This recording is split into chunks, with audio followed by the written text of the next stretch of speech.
Anna, Don, Shonkosantran, Clara, Danielle, Renee, Gerald, Loretta, Captain Medina, Thomas, Kevin, Margaret, Vernon, Patrice, Arthur, Nadia, Philip, Marcus, Iris, Edmund, Francis, Whitfield, Simone, Owen, Roy, June, Tim, Hayes, Thugu, Dune, Lydia, Hangro E, Kayak, and Hey, K. Brett, Chungo, FBI, Forensic, Scott, On Try, Helen and Walt, Chamu. The lasagna had been in the oven for 40 minutes, and the smell of it, garlic and brown cheese and the particular sweetness of my mother's tomato sauce, which she'd been making the same way since before I was born, had spread all the way to the front porch. I could smell it when I stepped out to get the extra folding chairs from the garage. That smell is the first thing I think about now when I replay that evening. How ordinary it was. How completely, peacefully ordinary. My brother Scott was coming home, not from a deployment, not from anything dramatic, just from 18 months in Portland where he'd taken a contract position with a logistics company after leaving the Navy. He'd been quiet those 18 months, sporadic texts, a few calls that went to voicemail and got returned 3 days later with a breezy explanation about bad cell service in the warehouse district. My mother had worried out loud every Sunday. My father had said Scott was fine. Scott had always been fine. Scott landed on his feet. I believed that. I'd always believed that about him. Scott was 3 years older than me, and for most of my life he had been the person I most wanted to be. Not because he was loud about it, he wasn't. He was the kind of person who showed up early and stayed late and never needed to announce either. When he enlisted at 22, our family acted like it was the most natural thing in the world because for Scott it was. He did 4 years in the Navy, got out with an honorable discharge, shook hands with his commanding officer, and came home with a straight back and a quieter way of talking than I remembered. My parents framed his discharge certificate. It hung in the hallway next to my high school graduation photo and a picture of my grandmother at 18. Brett had never said anything bad about Scott. I want to be clear about that. In 6 years of marriage, my husband had never once given me a reason to look at my brother sideways. Brett was careful about people, measured. He worked financial crimes for the FBI, and that job had made him the kind of man who listened more than he talked, who noticed things without making a production of it. I used to joke that living with Brett was like living with a very calm smoke detector. Most of the time you forgot it was there and then suddenly it would go off and you'd realize there actually was a fire. He'd met Scott maybe 15 times total. Holidays, my parents' anniversary, the occasional summer cookout, they got along fine. Cordial. The way two people get along when they share someone they both love but don't particularly need each other. The dinner was my idea. My mother had wanted to do something to mark Scott coming back, moving into a place in town, starting fresh. She'd asked if I thought a party was too much. I said a small dinner was better. Just us, Brett, close family. She'd made the lasagna and a salad and bought a bottle of the Chianti my father liked. And by 6:30 the table was set, and the candles were lit, and it looked like a magazine spread about family, the kind of thing you'd pin and forget you ever wanted. Scott arrived at 6:45. He looked good. Thinner than I remembered with a new beard that was coming in salt and pepper even though he was only 36. He hugged my mother first, then my father, then me. He smelled like cedar and cold air, and when he pulled back he was smiling, that particular Scott smile, the one that went all the way to his eyes and made you feel like the room had gotten a little warmer. "You look great," I told him. And I meant it. Brett shook his hand. "Good to have you back." "Good to be back," Scott said. We sat down. My father poured wine. My mother carried out the lasagna, and there was the usual small ceremony of serving and passing and complimenting, and for the first 40 minutes, it was exactly what I'd hoped for. Scott talked about Portland, the food scene, the weird weather, a coworker who'd kept a succulent collection on his desk that had apparently become its own source of office drama. My father told a long story about a problem he'd had with the gutters that had somehow become a story about the neighbor's dog. My mother laughed at all the right places. I was watching Brett at some point. Not for any reason, just the way you sometimes watch the person you love when they're sitting across a table and the light is nice. And I noticed he'd gone quiet. Not obviously. Not in a way that would register unless you knew him, but he'd set his fork down and he was looking at Scott with that particular stillness he got sometimes at work, or when he was reading something that didn't add up. I didn't say anything. I poured more water and turned back to my mother. Halfway through dessert, my mother's olive oil cake, which she only made for occasions, Brett leaned over to me and said, very quietly, close to my ear, "What year did Scott get out of the Navy?" I kept my face still. 4 years in, so 2013. Why? He didn't answer. He just nodded slowly the way he did when he was filing something away. I didn't ask him again until we were in the car driving home, my parents' street disappearing in the rearview mirror, Scott's new apartment 3 blocks north of theirs. "What was that about?" I said. Brett was quiet for a moment. He had both hands on the wheel. Something he said about his CO didn't track. "What do you mean?" The name he used, and the timeline he gave for his last posting. He paused. "It might be nothing." "But you don't think it's nothing?" He didn't answer that directly. "I'd like to look into it," he said. "Before you say anything to anyone, I want to tell you that I pushed back, that I defended my brother immediately, that I said you're being paranoid. That's my brother. I've known him my entire life. I did say some of that. I said Brett was in work mode, that he saw financial crime and deception everywhere because that was his job, that Scott had always been the most straightforward person I knew." Brett listened to all of it. Then he said, "I know. You're probably right." He said it gently. That's what I remember most. He wasn't accusing anyone. He wasn't certain. He just had that look, the smoke detector look, and I had learned a long time ago to take it seriously. I didn't sleep well that night. I kept running back through the dinner in my head, the way Scott had described his last base. He'd mentioned a location and a date that I couldn't have fact-checked on my own, but which had apparently snagged on something in Brett's memory. The way he'd talked about his CO by name but then corrected himself, changed the name slightly, moved past it quickly. The way he'd deflected when my father asked if he'd stayed in touch with anyone from his unit. I told myself I was spiraling. I told myself I was doing the thing Brett sometimes did, pattern matching out of habit, looking for edges where there weren't any. But I didn't sleep. Brett came to me 2 days later. I was at the kitchen table grading papers. I was adjuncting at the community college that semester, composition and rhetoric. And he sat down across from me with his laptop, and he looked at me the way he looked at me when he had something to say that he didn't want to say. "Tell me," I said. He turned the laptop around. I don't know exactly what I expected. Something minor. A clerical error. A date that had been misremembered. The kind of small inconsistency that turns out to be nothing more than a story getting worn down with retelling. What I saw was a discharge record. And next to it, a letter. I read it twice. The kind of reading where the words stop making individual sense because the meaning of them together is too large. Scott had not received an honorable discharge in 2013. He'd been separated in 2012, administratively under conditions that were not honorable. A misconduct flag. Details that Brett had pulled through channels he wouldn't fully explain to me but which were apparently available to someone with his clearances if they knew what to look for. The certificate on my parents' hallway wall, the one in the frame next to my graduation photo and my grandmother at 18, was a document Scott had produced himself. Printed, framed, and hung in their house sometime during the year after he came home. I sat at that table for a long time after Brett closed the laptop. He didn't say anything. He just sat with me. "Does he know you know?" I finally asked. "No." "Does anyone else know?" "No." I pressed my palms flat on the table. The papers I'd been grading were still spread out in front of me, my red pen lying across a student's paragraph about argumentative structure. There was something almost funny about that, in the worst possible way. "I have to talk to him," I said. "You don't have to do anything tonight.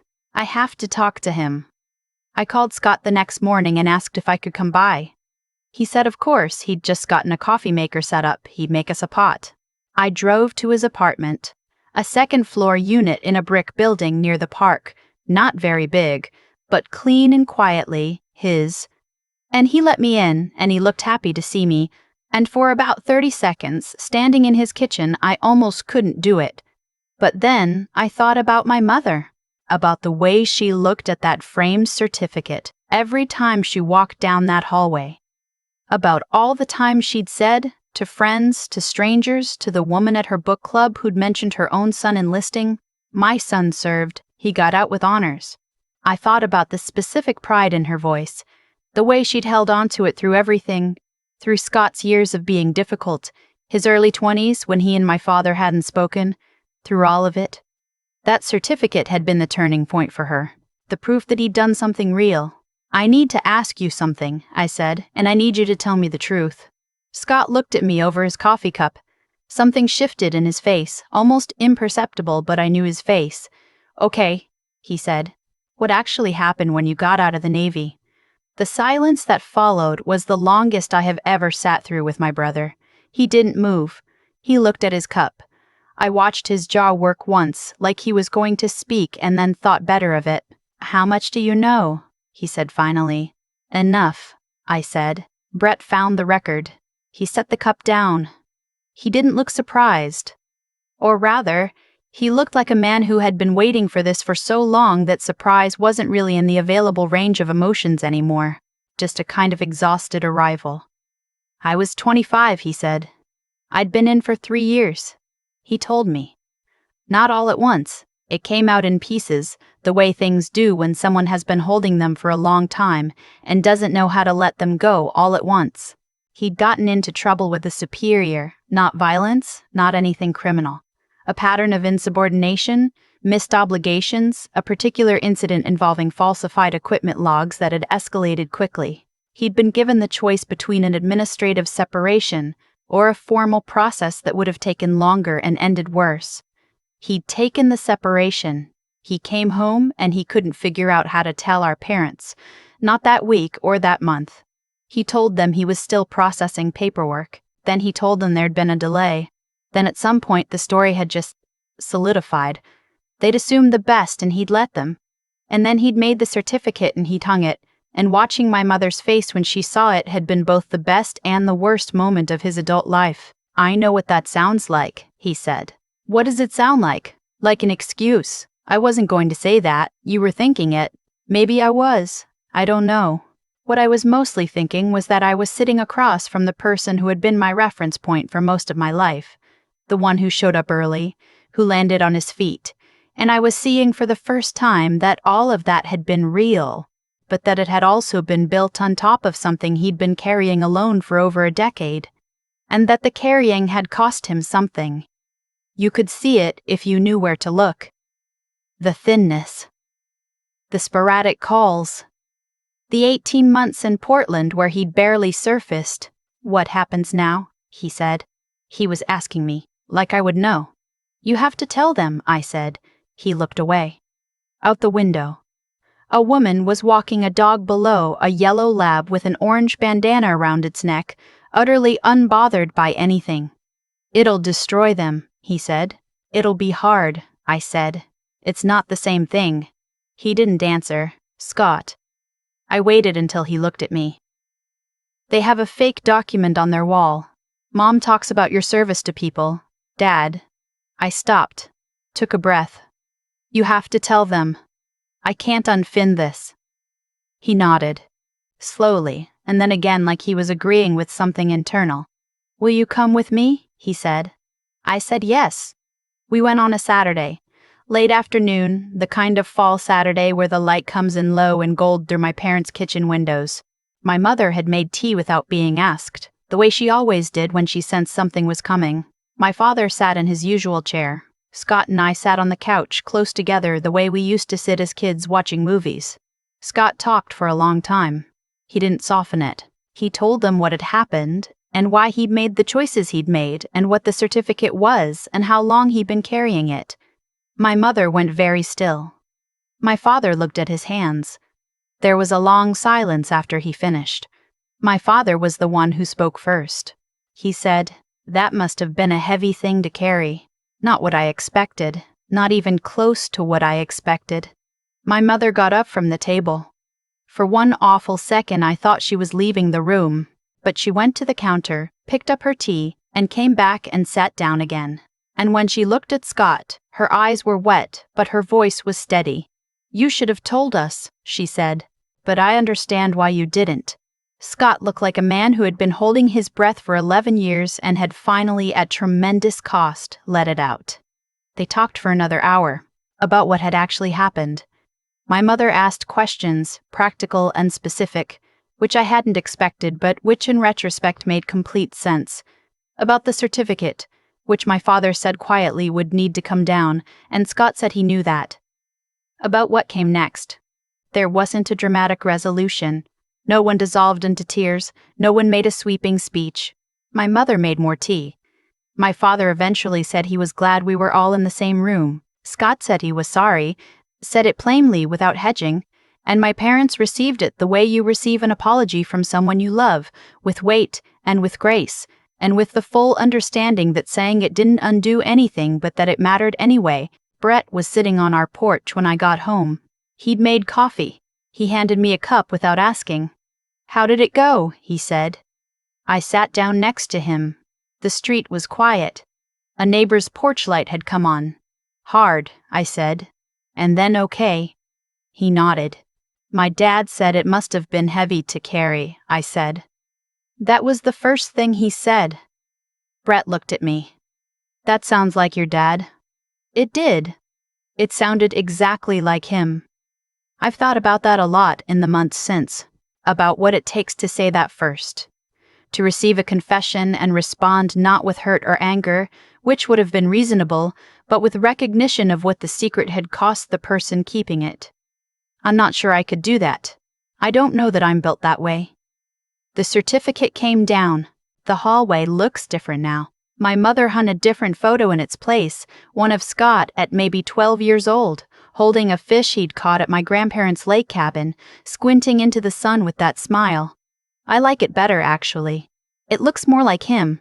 Scott started seeing a therapist in January. He mentioned it casually over the phone, the way you mention a haircut, and I said that was good, and he said, yeah, probably overdue, and we moved on. But I thought about it for the rest of the day. He's still in town. We have dinner with my parents most Sundays now, the 5 of us, rotating whose turn it is to cook. Last week was Scott's turn, and he made chili from a recipe he'd found online that he was deeply invested in defending. My father challenged one of the ingredients. It became a 20-minute debate. My mother and I watched from the couch with our wine glasses, and she said, quietly, not quite to me, and not quite to herself, "This is the version I wanted." I knew what she meant. Not a version without difficulty, not a story with the hard parts taken out. Just this. The 5 of us in a warm kitchen arguing about chili, with nothing hidden in the walls. That's the version I wanted too. I've thought a lot about what my father said in that moment, not what I expected him to say. Not hurt, not anger, not the long silence I'd been bracing for the entire drive over. Just, that must have been a heavy thing to carry. 7 words, and somehow they held more wisdom than anything I could have prepared. I think about cause and effect a lot when I look back at this. Not in a mystical way, just the plain mechanical truth of it. Scott made a choice at 25 that was driven by shame, and that shame compounded quietly for 11 years, and by the end it had cost him more than any punishment a formal process might have handed him. The weight of a secret doesn't stay the same size. It grows with every year you don't put it down. By the time Brett found that record, Scott wasn't just carrying a lie. He was carrying the version of himself he'd never been able to become, because he'd spent a decade managing the distance between who he was and who everyone thought he was. That's an exhausting way to live. You can see it if you know what to look for. What strikes me now is that the truth didn't destroy my family. I was so convinced it would. I had rehearsed that dinner 100 times in my head, and in every version of it someone walked out. Someone said something that couldn't be unsaid. Instead, my mother made more tea. My father said, "I'm glad we're all here." And Scott looked like a man who had finally been allowed to stop running. There's something in that about what integrity actually costs. We tend to think of honesty as the hard choice, the one that risks everything. And it does risk things. I won't pretend that conversation was easy, or that my parents weren't hurt. They were. But the alternative was a version of the family that existed only on the surface. A warmth that was real but built on a foundation nobody was allowed to examine too closely. That's not a family. That's a performance of one. Brett saw the inconsistency before I did, and I'm grateful for that. But what I've come to understand is that he didn't create the problem. He just made it impossible to keep deferring it. The courage the situation required didn't come from him finding the record. It came from Scott sitting down at that table and saying the words out loud anyway. That took something. Probably more than anything he'd been asked to do in the 3 years he actually served. I don't think of Scott differently now. I think of him more accurately, which is not the same thing. He's not the simplified hero version or the simplified cautionary tale version. He's a person who was young and scared and made a bad call and then spent too long trying to outrun it and finally stopped. That's a very human story. I'd argue it's a more interesting one than the framed certificate ever told. The chili was good, by the way. My father was wrong about the ingredient. We're still not letting Scott forget it.